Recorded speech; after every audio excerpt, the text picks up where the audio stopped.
Welcome to the Aesthetic Doctor podcast. We don't shy away and keep secrets here. We empower you with education, telling you the truth about all things aesthetic medicine while encouraging you to be the best version of yourself. It's time to look great and feel good doing it.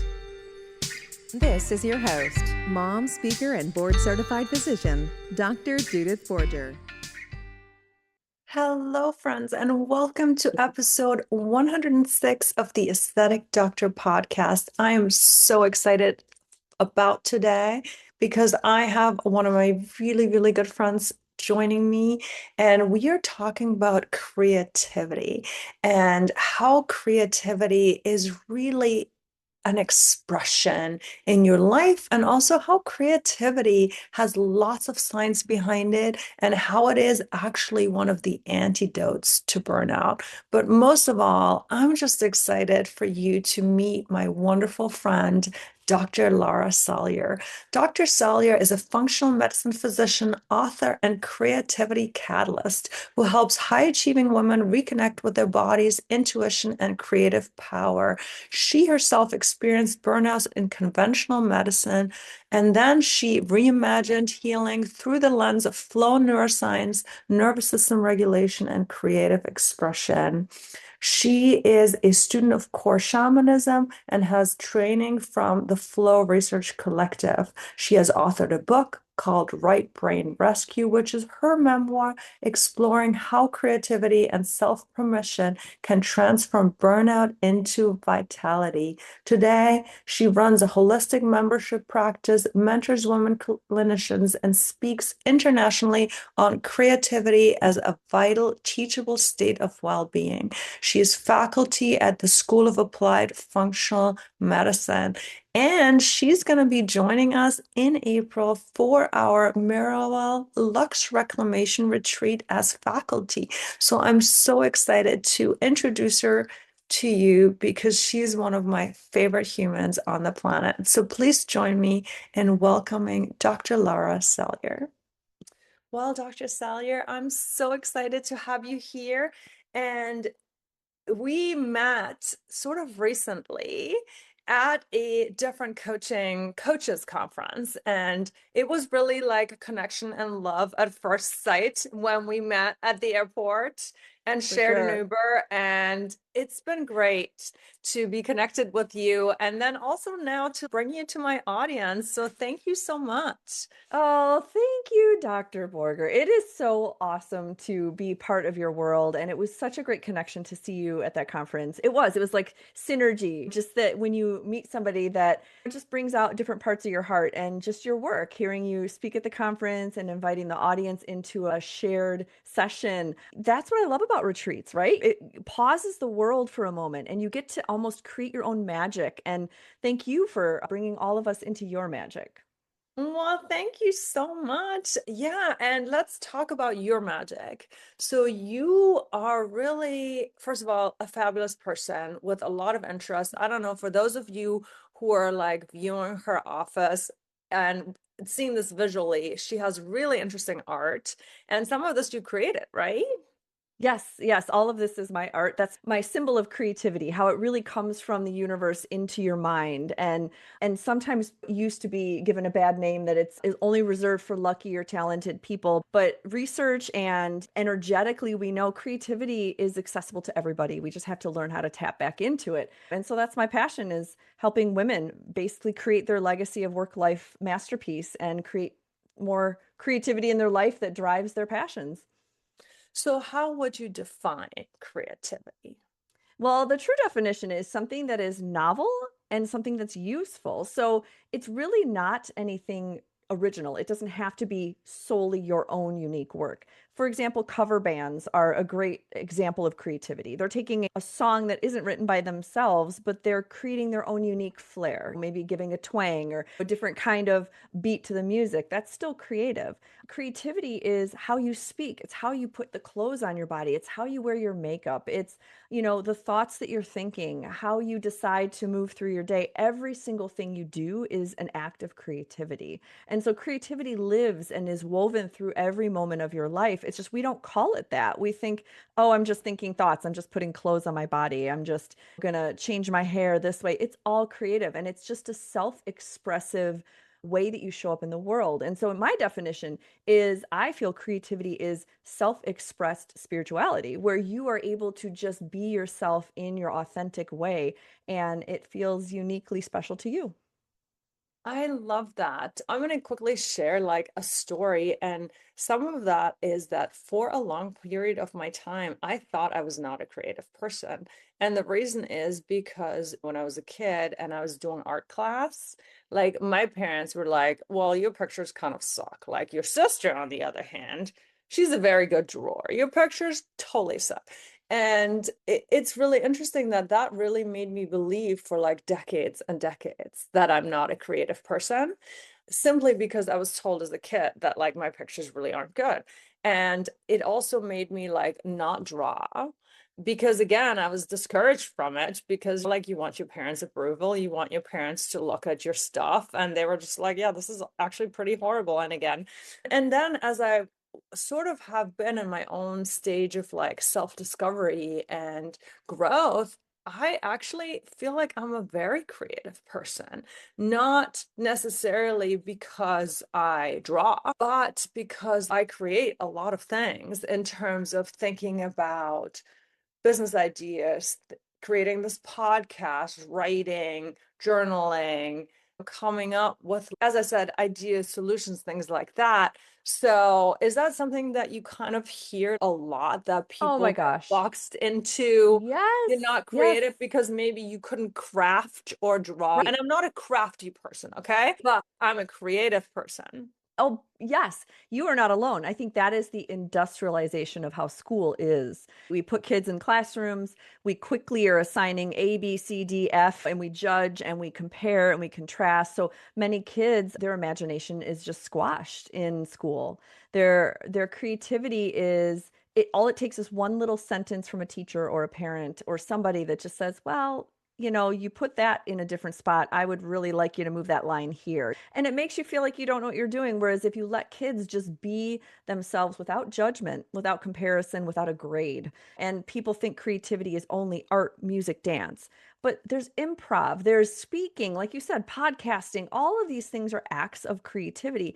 And I believe it's medicinal. I feel like that is what happens as we move through to adulthood is we get this suppressed so much that our golden shadow, if you're familiar with Carl Jung's work of the shadow work, we have unsightly parts of ourselves that we may not like jealousy or whatever, and we put those in the shadow. But we also have golden shadows, the creative, bright child that just wants to play, the one that likes to build Legos or that likes to hike through the forest and create little fairy worlds in the rocks. That's the golden shadow, and that gets repressed. And so when we get into adulthood, we're in the corporate world or we're in medicine or we're doing whatever industry we are in, and we forget to bring that part out to play again. And I think that's why retreats are beautiful because you're allowing yourself to kind of thaw out and relax and play again. When else do we get a chance to play? Yes, I mean, I completely agree. And thank you for explaining that. It is, of course, let's just make the announcement here because we're mentioning the retreat. Dr. Lara is like going to host a creativity workshop at the retreat, which I'm so excited about.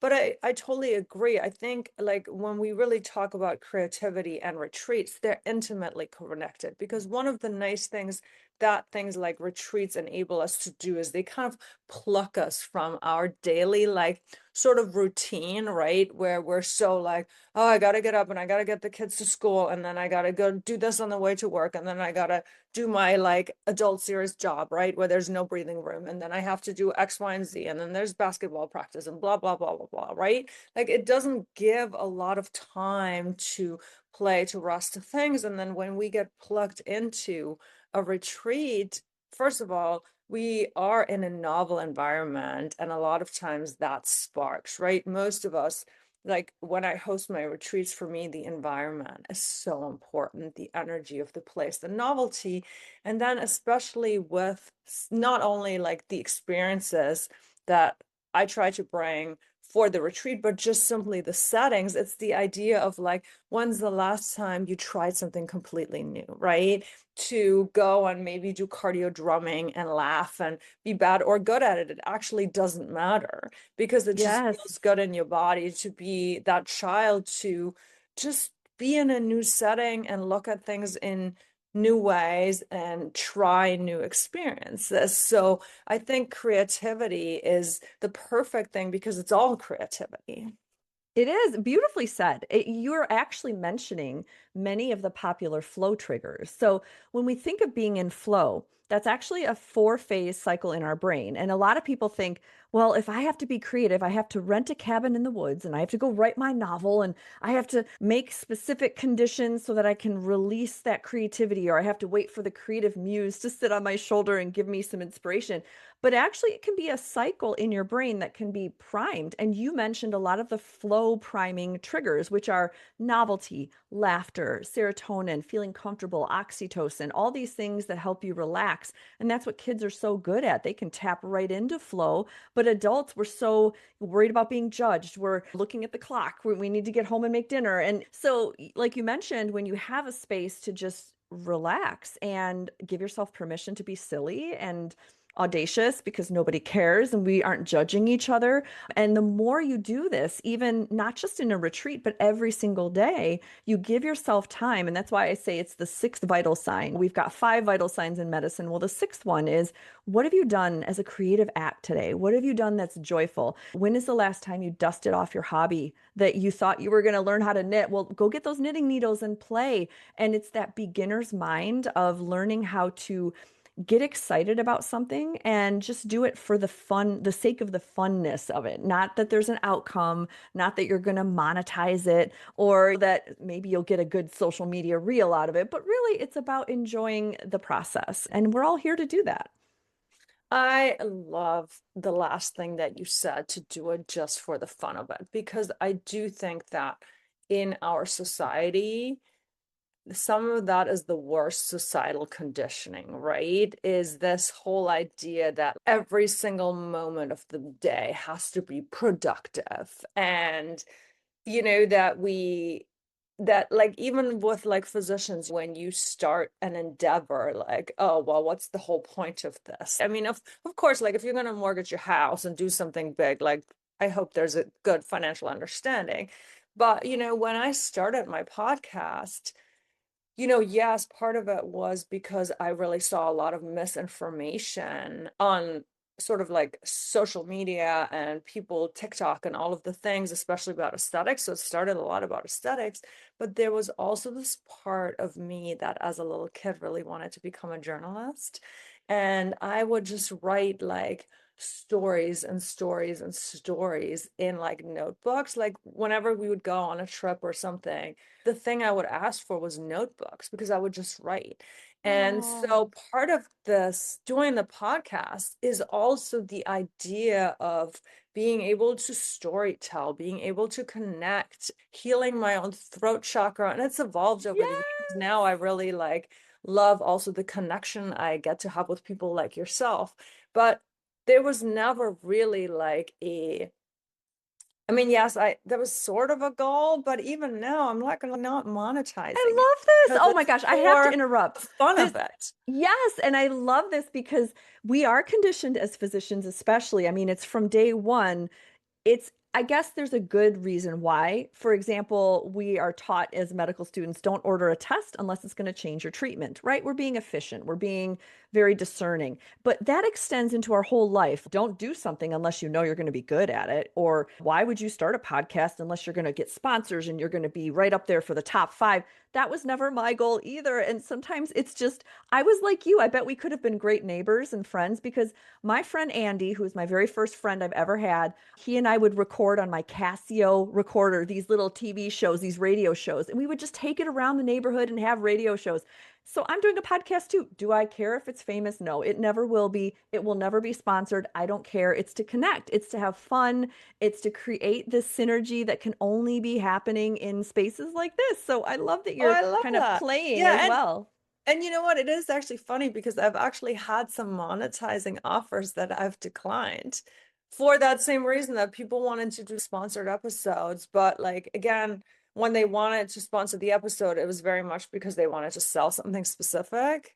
Sure. And I was just like, no, You like have that's integrity. not right. Exactly. That's not the point of the whole podcast. I mean, thank you for the offer, but I'm not here to sell your product. Like, because my Yeah. audience, like, it would feel like there was like some sort of a break if they're tuning in. And yes, you know what? It's actually gone well. It's like top 5% global. We've got lots of download. Like, it's fabulous. But then at the same time, I'm like, I'm not jeopardizing that for a sponsored episode to sell something that I don't actually want to sell. So it's the same thing though, and maybe that's the inspiration today for all of everybody who's out there is what can you do for just the fun of it today? Whether Yes. that is like a silly dance party, like this weekend, like my kids and I, we did like this whole crafting thing, and I'm not crafty, but they needed to do their Valentine's boxes, and actually it ended Oh, up I being remember like a those. ton of fun, like to do their little Valentine's boxes, but also because it wasn't that serious, right? Like nobody Right. actually cared how like fantastic they were, if they're going to win some Valentine box contest or not, even though Right. they're pretty awesome. I think that, but well, I guess what I'm trying to say is that there is like a joy in the imperfection of it. Like I have enjoyed things much more that I didn't care about being perfect at. And I think that's Yes. the one thing I would love for you to speak at, because again, when we try a new thing, this Oh, beginner's yeah. mind is so important. But then I do think that once this like judgment, the expectation comes in, Yep. like something gets kind of lost. If I It would have is. really been like, this Valentine's box needs to be perfect because we need to win this class contest, like it would have sucked for my kids Oh my gosh. because And I I would could have not let relate. them cut out the Yes. shapes because they weren't perfect. Yes. Yes. And I think we are our worst enemy because I can imagine how I want this food to taste. But let me tell you, when I get in the kitchen and I try pulling out spices, it's a mess. I just don't have that innate creativity in the kitchen. I can have some creativity with paint, but not always either. And so having that beginner's mind is tough. It's not like you can just open up and play and have it all turn out exactly like what's in your mind. But the key is dare to suck. Just dare to suck. Just go in with fun and say, what would happen if I put this here? And if you like to fold paper for origami, what would happen if you tried checking out a book from the library on origami and doing it again? Just following those little clues that sparked you up as a kid. We all have them, but we've just sort of put them to bed. And there's always an equivalent as an adult. I mean, I wasn't into sports, but there is an equivalent like pickleball. That's easy. I can I do love that. pickleball. Anybody, yes, I know you do. You got up really early to play pickleball that one day. And so there's always these invitations, and it's up to us to open up the invitation and say yes and say, you know what, I'm going to try. All across the world, even in my little town in Monroe, Wisconsin, there are art lounges popping up where people can bring their art and or their knitting or their collages or whatever, a book they're reading, and you can sit with community and you can just play. And that is what kids do. And I'm so glad to see that adults are embracing this too. So the one thing that I wanted to talk about, and this is really to convince people that don't quite see the necessity of it yet, Yes. because I do think that currently most of us have to be, or that are in a certain stage of having been coached, having created Mhm. some time freedom in their life. Like, I think the things that we gain by doing that is the opportunity to have scheduled or designated time for creativity. I call it a lot of times white space, time Mhm. to do exactly what I want to do. And I think that's not where people start, right? That's not what Right. society rewards. That's not where people start. But you have an amazing talk, and you've thought a lot about this, about creativity as the antidote to burnout. Mhm. So I would love to talk a little bit more from that scientific perspective and Yes. what through research that really there is a huge benefit to creativity. It's not just wasteful, silly time. If you grew up with immigrant parents, it's like we only play once all the work is done and the work's never done. Like, right? There's a lot of societal Yes. messaging, but Right. there's really a lot of evidence that creativity can hugely help improve, elevate your life. So I'm just going to Yes. give you the Oh, stage for a long time. thank you for that invitation. It's such a favorite topic of mine because, for the exact reasons you have mentioned, we, depending on our place we grew up, have different messaging around luxury time. And that's one of the first things people say to me in a coaching session. Well, you tell me to have fun, but I don't have time for that right now. How can I get to have time? And guess what? You don't have to have time if you start treating creativity as part of your day for the reasons you stated. If you look at burnout, burnout is chronic feeling like you have no choices. That's basically the definition of burnout, is you feel so stuck. You're at the bottom of the bottom. You have no agency anymore. You feel like your life is just controlled by something else and you have no options. So the goal of any coaching sessions is to help show you the options you do have, that you do have choices, and you slowly kind of crawl out of that hole of burnout. But if you put all of our brains in a functional MRI that have burnout, you would see a signature brainwave pattern. And that brainwave pattern is the exact same as grief. And grief is this feeling of, I thought my life was going to be one way and it's not. You can grieve a lot of things in this world right now. Whenever you're listening to this in the future, I mean, it's not a good time right now. Grief is in our fabric right now. And the thing about grief is it's hard to process it if you're trying to ignore it or you're just trying to say, I'm going to push on through. That's why people continue to feel burned out. That's why we have exponential rates of suicide in women physicians. That's why we're having a hard time with this crisis. So burnout is this signature brainwave pattern, but what is cool is the opposite brainwave pattern is creativity. And so the absolute opposite is flow state, where you produce all five neurochemicals of happiness and your brain feels this like grandiose autopilot kind of fun. I forget what time it is. We've all had that. You get lost and you're like, whoa, I blink and 3 hours goes by. Or even just 5 minutes of an engaging conversation like this is an example of flow state. So where our brains are producing flow state, and you can do this in your job as well with creative time management. You can create flow states, little mini flow states of eddies and currents in your workday, so you feel this sort of dopamine high that you're getting things done. And then you create space, like you said, white space or a blank canvas to play for a little bit, even if it's just doodling at your desk or if it's shaking in the kitchen and dancing. This is beneficial because those tiny moments of creative sovereignty, let's just say, they actually reduce your cortisol. They last long after the activity is finished. They show significant increases in the metrics of well-being and happiness. And this is why kids know exactly inherently that's their priority. When they go out to recess, they play, and it's not even, we don't have to twist their arm. They just do it. And I think this is an invitation for adults to kind of think back to how can you make that a priority? Where in your day can you have just a tiny bit of something that's creative for fun, knowing that you can build on that and knowing that you are giving yourself cortisol reduction, stress reduction. You will improve your sleep. You'll improve all of that flow, that juicy flow state that you can invite more and more in your day. The more you practice this, the better your time management becomes, and then the more chances of flow that you are rewarded with. So it's a really cool feed forward cycle. Yeah, I love that. Thank you for explaining that. So, piggybacking off that, like for our listeners, the ones that are saying, well, you know what, I haven't played in so long, because I feel like I hear that a lot when people come to me and they're really, really stuck. They're almost like, I don't even know what I love anymore, because this has been, especially those of us, and I don't think medicine is the only career, but we both have a lot of like experience in medicine where you spend a lot of your 20s and a lot of your 30s just studying and doing residency and fellowship and like all these things, like, right, where there was probably not as much place. What are some of the things you would say if somebody is like, this sounds really great in concept, but what do I actually do? How do I do it? Or, yeah, it's easy for you to say, when I'm on the beach, I can feel very creative, but in my everyday life, like, how do I do this? That's a great question. So you can answer that two ways. One way is by memory. So when people come to me and go, I don't even know where to start on my creativity, then I ask them, what did you do when you were little? Start to just journal about that.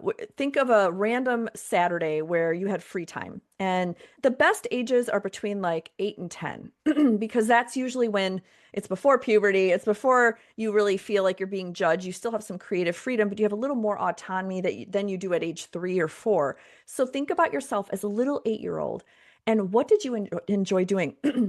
Where did you lose track of time? Were you alone? Is this a solo endeavor? Start to really dissect that recipe out. Was it in a group? So everyone's got a unique recipe. Some people felt that they had their most fun creative time playing a sport at age 8, right? Or creating a circus with their friends. Somebody was the trapeze artist. All these things give you information and inform you of your own way to find that creativity again. And then you start looking at what is an equivalent adult activity. So that's one way to start to unlock your creativity, is look at your past, look at what you enjoyed when you were 8.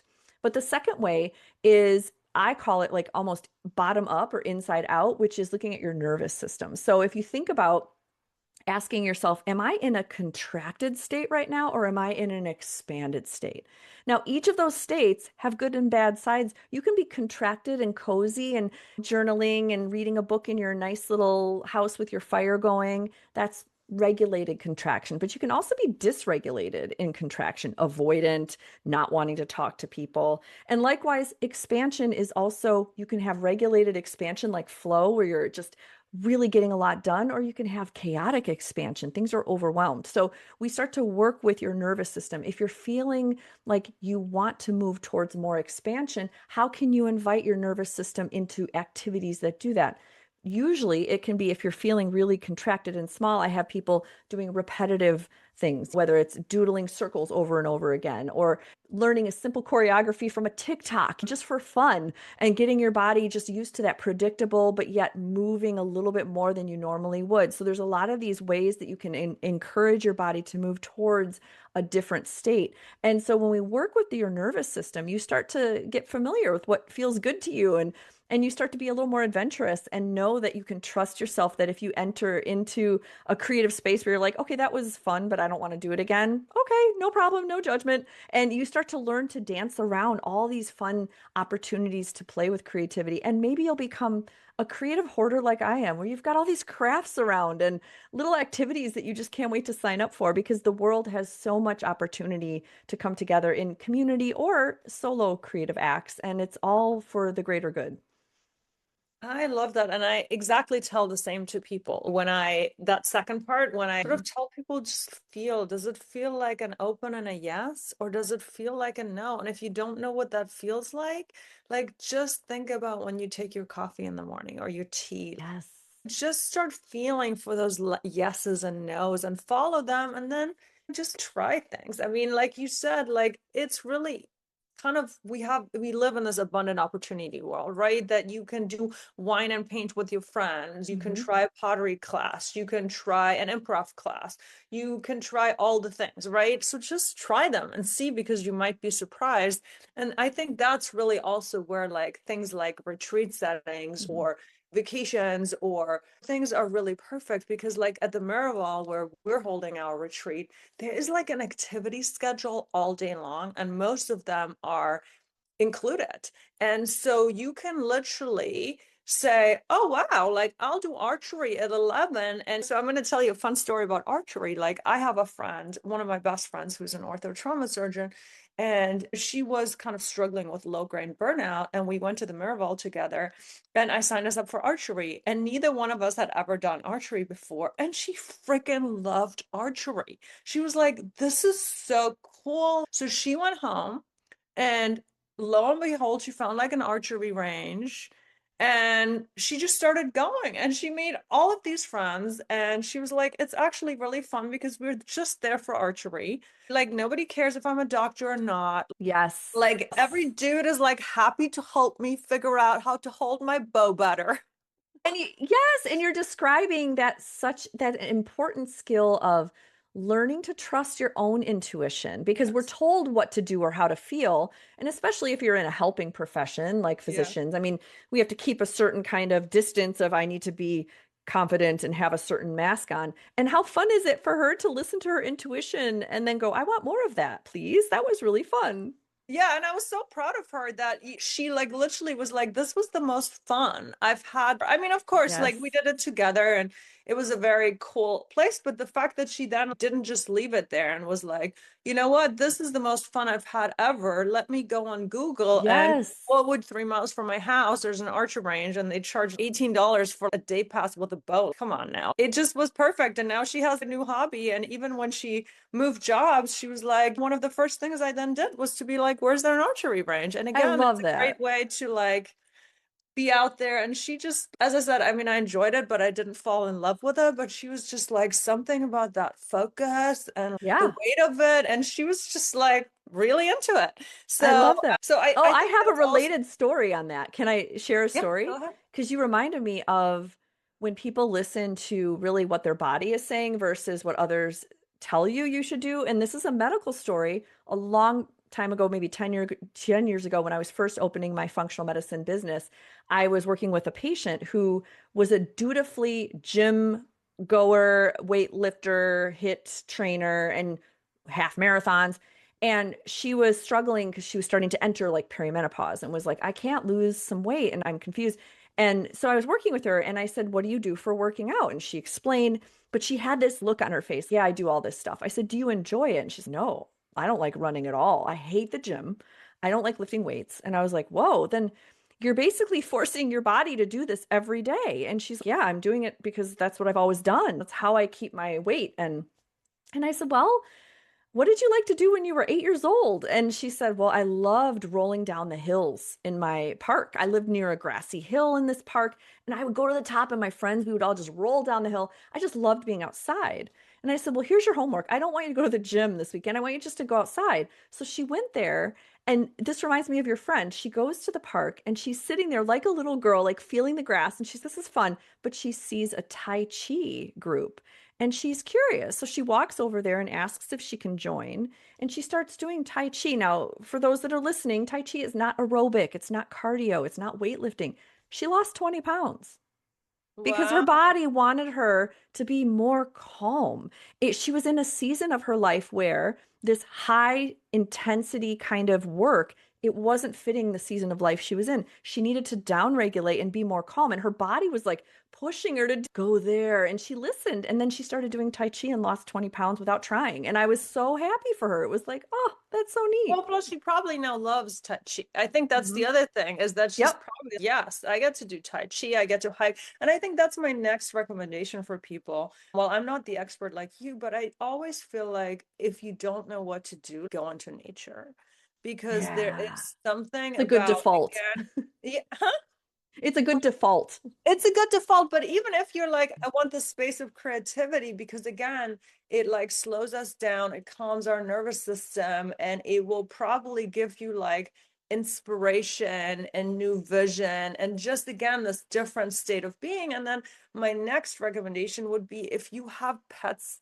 or either pets or little children in your life, it is really easy to take the Yes. lead from them and just try to be present with them because I feel like there's always creativity about. Yes. Not when you're trying to Absolutely. control that your kids like play the game by the rule. Right. When you're really like letting your really letting your kids dictate and you play hide and seek with them or you're doodling on the driveway with chalk with them or you're just Yes. laughing hysterically about X, Y, and Z. And I think the same is true for animals. Yeah, and you bring up a good point. One of my favorite creative mentors is Elizabeth Gilbert, the Oh, author, I love and her. she's amazing. And I've had the benefit of being in her presence twice with a few of her retreats and workshops. I've learned so much.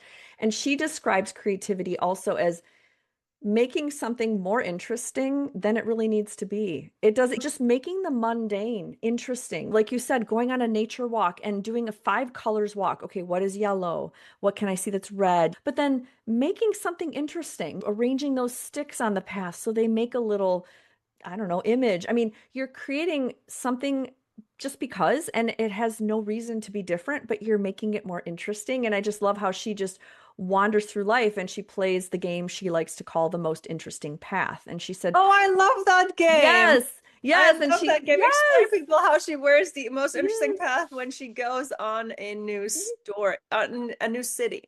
Yes, she plays that game all the time. She's just, well, I don't know. I guess I'll just play the most interesting path. And she'll make her decisions rooted in that one filter question as well. Which would be the most interesting path? Do I go get the coffee or do I want to? And she would just ask herself and feel that intuitive yes or no. Okay, I'll go on this one. And this is the most interesting path. And I love that because it's not the most successful path. It's not the most accomplished. It's not about judging. It's not about productivity. It's just interesting. And I think we all just need to reclaim that we need to be more interesting, and creativity is the conduit to do that. I love that. I love that. For those of you who don't know the game that Elizabeth Gilbert plays, she says whenever she's in a new city, she like doesn't follow like the walkway that goes by all the monuments. She just steps out, and at every junction she gets to, she asks which one would be most interesting. And so that's how she sort of describes the game. And she has some wild and crazy and fun stories as the situations that She it's does. landed her to, and the people that she's met, and all of the things. So before we wrap up, I would love for you to talk about briefly some of the things that you're bringing to the retreat experience and workshop without spoiling it all, because I'm so excited that you're going to be there. I'm so excited that we're going to spend all of Saturday just having fun, playing, being creative. So tell us Yes. about that. Yes. And I won't spoil it because a lot of these retreat workshops happen after I see how the energy is and I see what we put in the cauldron, right? Into this alchemy of the creative experience that we'll share. But I usually start with grounding with safety. We want to invite our body and our heart into the room, right? Before our brain. Let our brain sit. And so I usually start with some grounding activities, and we start to really kind of climb back into that 8-year-old self. We do some of these little transport in time prompted things where you get to kind of meet yourself again at age 8 and what things lit you up. We have some interactive exercises, some art activities, and then if we have time, maybe even some movement activities, which are my favorite, and just really cool ways that you can partner and by yourself in ways to explore movement and creative living, with the idea that you'll take away a map. And so everybody's going to have a map of their own version of what creativity looks like, with notes of how they can find their way back into that beautiful spot that we all deserve to have. I love that. And I'm so excited for it. And I'm so happy that we'll be sharing this with people. So if people want more of you, where can people find you? You can plug any of your things, Yes, but of I'm course, happy. your podcast, your websites, all of the Right, things, so they can all right. connect you and follow you. Oh, I love it. The easiest way, probably my website, which is drlarasalyer.com. That's drlarasalyer.com. All my socials are linked there. I'm the same name in every social, whether it's Instagram, Facebook, TikTok. I'm not active on very much. I hope to be soon. That's more of a fun, creative way. And then, yeah, I have a book, Right Brain Rescue, One Physician's Journey from Burnout to Bliss, Awakens the Creative Muse in All of Us. So that's my own personal memoir about getting burned out and then finding my way out with creativity. And then I have a podcast, The Catalyst Way, which helps you make teeny shifts in your day to create massive impact. Well, thank you so much for being here. Thank you for sharing all of your wisdom and your gifts with our audience. And thank you in advance. I can't wait to hug you in person in Same. April. And I'm excited for everybody who gets to experience this along with us. Thank you. I'm so excited too. Thank you for listening to the Aesthetic Doctor podcast with Dr. Judith Borger. We'd love to connect with you outside of the show. Follow Dr. Borger on Instagram at Dr. Borger and find more online and ways to work with Dr. Borger at www.theaestheticdoctor.com. Until next time, be well.